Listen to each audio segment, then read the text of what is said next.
Dans le monde du show business, il y a des histoires qui ne sont jamais confirmées, mais qui ne disparaissent jamais non plus. Elles vivent dans des regards qui s'attardent un instant de trop, dans des pauses entre les réponses, dans un silence que le public interprète à sa guise.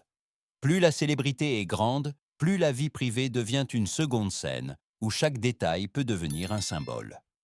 Ceci n'est pas une histoire de vérité ou de mensonge, c'est une histoire de personnes célèbres et de la manière dont elles sont vues, jugées et parfois piégées par des rumeurs qui ne dorment jamais.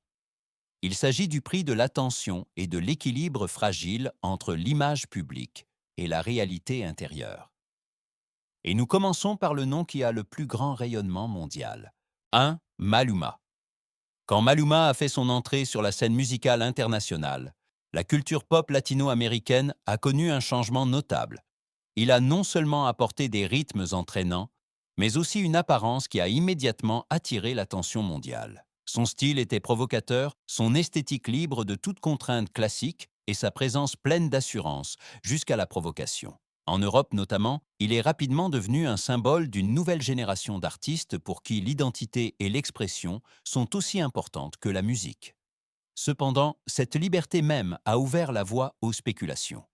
Chaque tenue, chaque pose, chaque décision visuelle était analysée et interprétée. Le public n'écoutait plus seulement ses chansons, il essayait de le déchiffrer. Là où les réponses claires faisaient défaut, l'imagination des masses commençait à écrire ses propres histoires.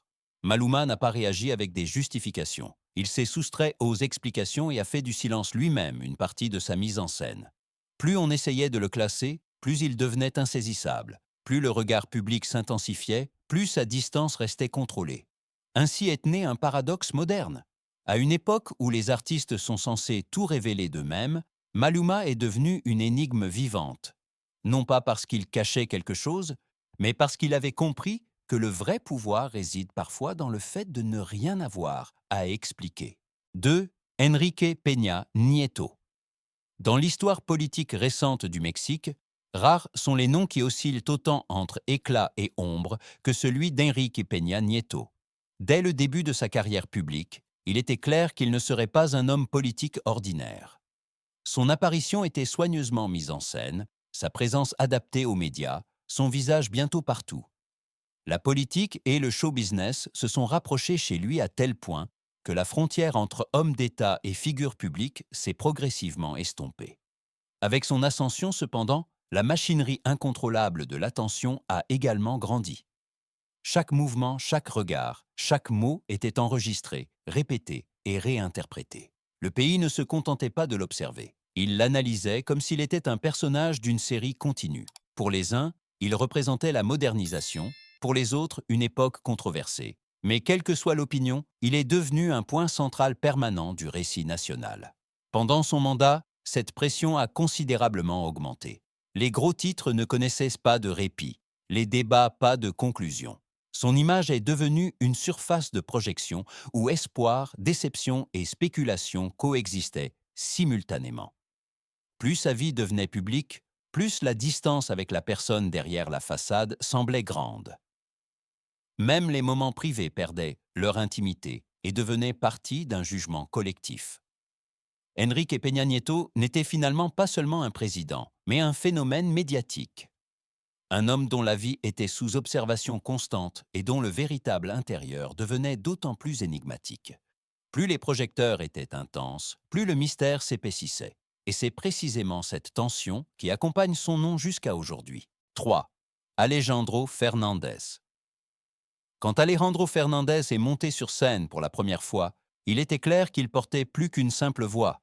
Il portait un nom qui est presque sacré au Mexique.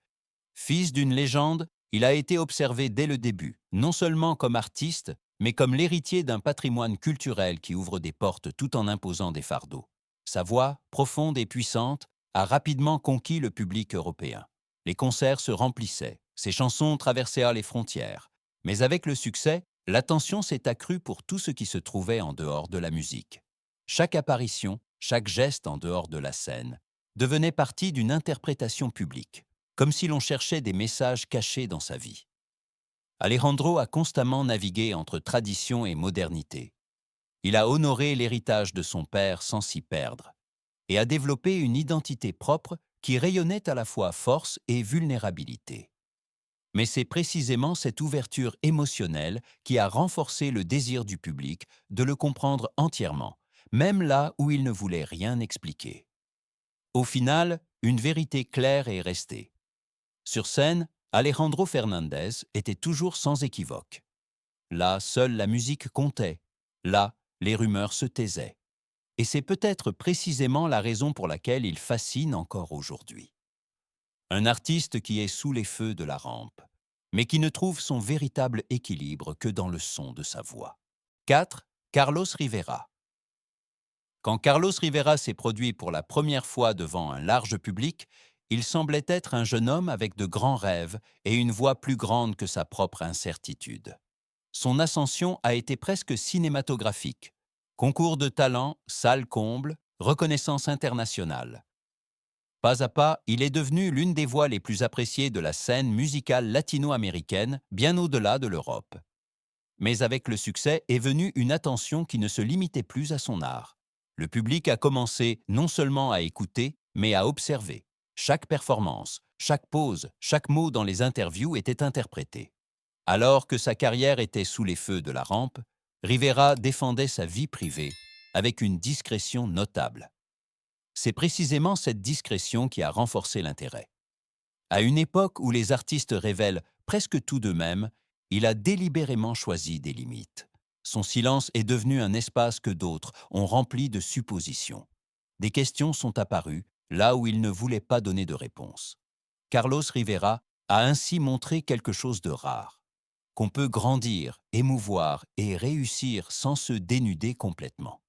Sa musique est restée le cœur de son histoire. Tout le reste n'était que l'écho d'un public qui devait apprendre que tous les secrets n'ont pas besoin d'être résolus. 5. Marco Antonio Regil. Dans un paysage télévisuel où les visages vont et viennent souvent rapidement, Marco Antonio Regil a réussi quelque chose de rare, la constance. Avec son charisme ouvert, son calme et un optimisme qui a touché des millions de personnes, il est devenu, au fil des ans, une figure familière du quotidien du public. Il n'était pas seulement animateur, il est devenu une voix de proximité et de discipline. Cependant, plus sa présence durait, plus le regard du public se déplaçait. Ce n'était plus seulement son travail qui intéressait, mais sa vie en dehors des caméras. Sa discrétion délibérément choisie, surtout sur les questions personnelles, a irrité un monde médiatique habitué à un accès constant. De cette irritation est née la curiosité, de la curiosité, la spéculation. Regil n'a pas réagi par la provocation, mais par la clarté. Il a posé des limites sans se fermer, a parlé ouvertement de valeurs, mais rarement d'intimité. C'est précisément cette attitude qui en a fait une énigme dans une industrie qui préfère les histoires bruyantes. Son parcours a montré que le calme dans une industrie bruyante est presque un acte de résistance. Ainsi, Marco Antonio Regil est resté pendant des années une figure définie non par les scandales, mais par la cohérence. Et c'est peut-être là son plus grand secret. Mener une vie publique sans se perdre soi-même. 6. Eduardo Verastegui. Dans une industrie où le succès ne connaît généralement qu'une direction, vers le haut, Eduardo Verastegui est apparu comme une exception. Jeune, attrayant et avec une carrière qui semblait croître sans effort, il semblait posséder tout ce que le show business exige. Rôle, attention, avenir. Mais c'est précisément à ce moment-là qu'il a pris une décision que beaucoup n'ont pas comprise. Au lieu de continuer sur la voie tracée, il s'est retiré. Il a quitté l'endroit où d'autres voulaient désespérément rester. Cette rupture avec les attentes a dérouté le public et a laissé place à des questions. Pourquoi quelqu'un part-il quand tout est ouvert? Pourquoi le silence quand la gloire est à portée de main? Moins il s'expliquait, plus les interprétations devenaient bruyantes. L'ancien favori du public est devenu une énigme. Son changement personnel a été discuté publiquement, analysé et évalué, souvent sans comprendre ce qui se cachait vraiment derrière. Mais au-delà des spéculations, une rare cohérence s'est manifestée. Verastegui n'a pas suivi le scénario de l'industrie, mais sa propre boussole intérieure. C'est précisément cette sortie consciente qui l'a rendu inoubliable. Dans un monde qui confond ascension et succès, il a choisi de contrôler sa propre vie. Et c'est précisément là que réside la force de son histoire. 7. Veronica Castro. Il fut un temps où allumer la télévision signifiait inévitablement voir Veronica Castro. Elle n'était pas seulement une star, elle était un phénomène. Sa présence remplissait l'écran sans effort, son nom était synonyme de succès, de glamour et d'une énergie qui a marqué toute une époque de la télévision. Pour beaucoup, elle est devenue le visage d'une ère dorée. Mais être une icône signifie aussi vivre sous une observation permanente. Chaque pas, chaque amitié, chaque pause était interprété par les médias comme si cela faisait automatiquement partie du récit public. Les gestes devenaient des théories, les moments des histoires.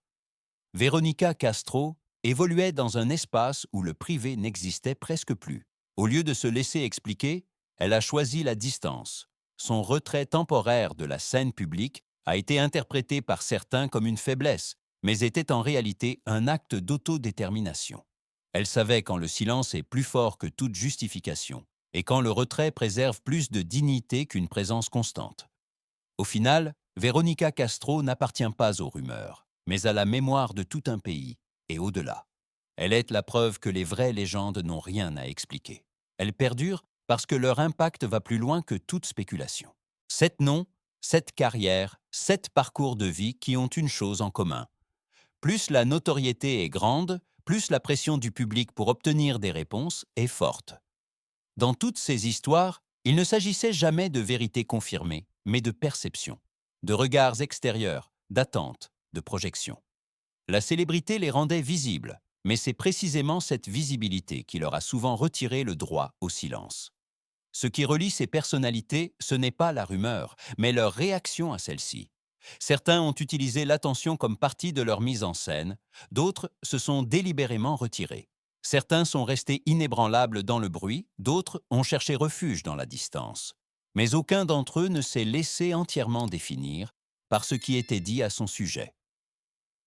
Ces histoires révèlent une vérité simple mais inconfortable. Être célèbre ne signifie pas être entièrement compris. Et le silence n'est pas automatiquement un aveu, mais souvent un acte d'autodétermination. Dans un monde qui veut tout expliquer, l'inexplicable reste parfois le plus humain de tout. Au final, une question reste ouverte, non pas pour eux, mais pour nous. Quelle part de vérité les figures publiques doivent-elles à un public qui n'en a jamais assez? Et quelle place leur laissons-nous pour être simplement des êtres humains?